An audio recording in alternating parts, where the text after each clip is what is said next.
Transcription number 3, 80 words per minute. Start. I am thankful to you for having given me this opportunity long last to say a few words on the budget. Already much has been said, and I think the finance minister has come in for his share of congratulations as well as criticisms. So there is not very much to say, but I should like to say a few words. The increased development expenditure and the absence of any new taxation has earned for the budget a good response even from the businessmen.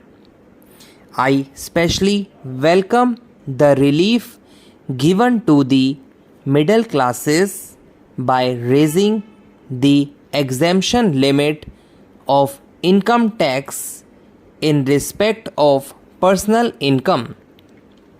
No doubt this is some relief to the middle classes, but I would request the finance minister if he could to raise this exemption limit from rupees 4,000 to rupees 6,000, as that would give substantial relief to the middle classes.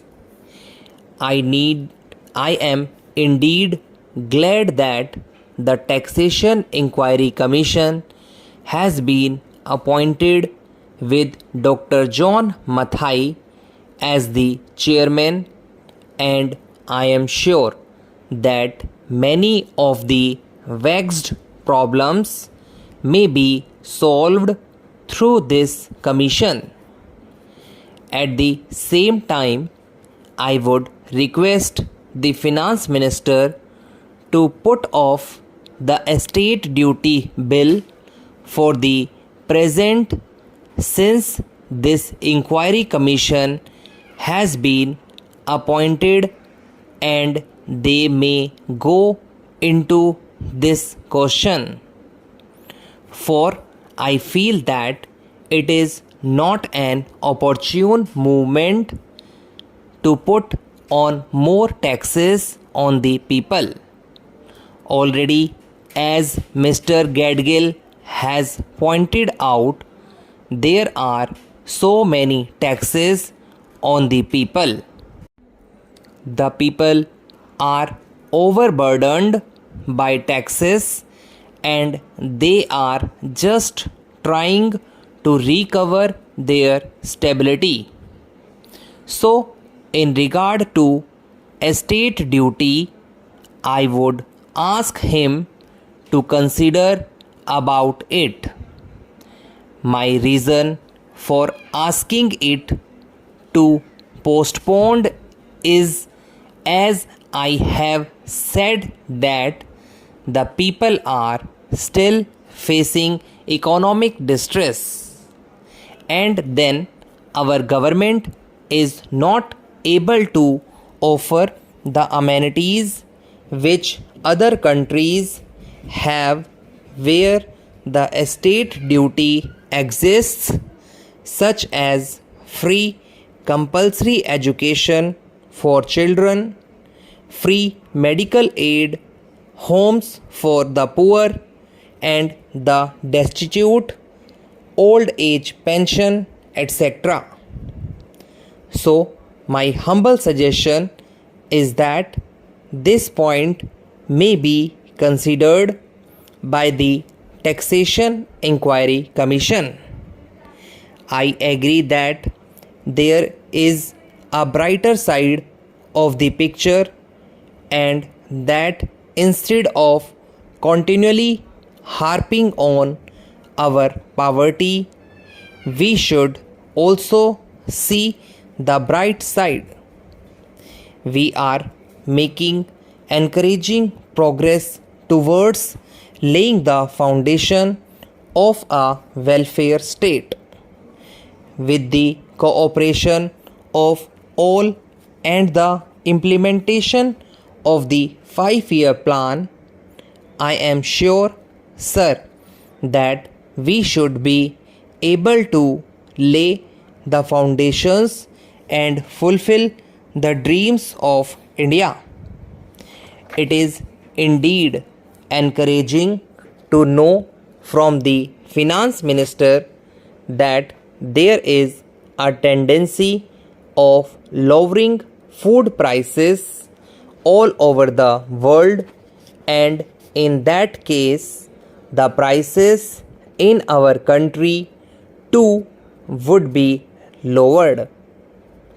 Regarding defense, for obvious security reasons, I do not agree with my friends who say that the expenditure should be curtailed.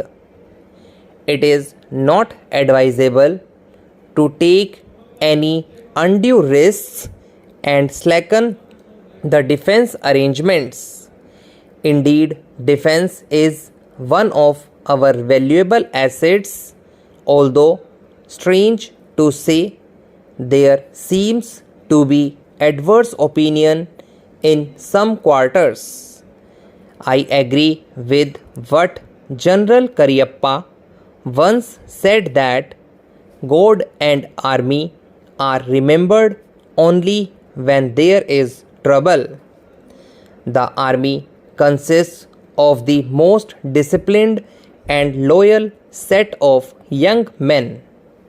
It would not be proper to effect economy in the pay of these brave officers, as it would not be an incentive for the right type of young men to join the army, and it would become ineffective and inefficient. I believe already officers who were drawing rupees 1,400 as their pay are now getting only rupees 700 and about rupees 100 as allowance. That is, they are getting about half of what they were getting before. It is very hard for those officers on field duty to establish separate establishments for their families and for their children, and I would specially appeal to the finance minister to see that the family allowances may be restored to those officers who are on field duty. Economy in army could be affected in other ways. There is scope for more efficient operation of defense industries, which process seems slow, and by purchase policy of utilizing goods and stores indigenously manufactured. Preference should be given to country-made war materials, such as could be produced here, and they would be cheaper than foreign-made goods. I may also suggest that the armed forces who are not on field service or under any operational commitments could be utilized for giving military training to the youths in schools and colleges, which would teach discipline and loyalty. The university authorities should make military training as part of their compulsory education, just as they have adopted social, domestic, and political sciences. The National Cadet Corps is already inculcating military training in some universities, such as Bombay and Calcutta. But if military training is made compulsory for our military training is made compulsory for our university students, it will go a long way.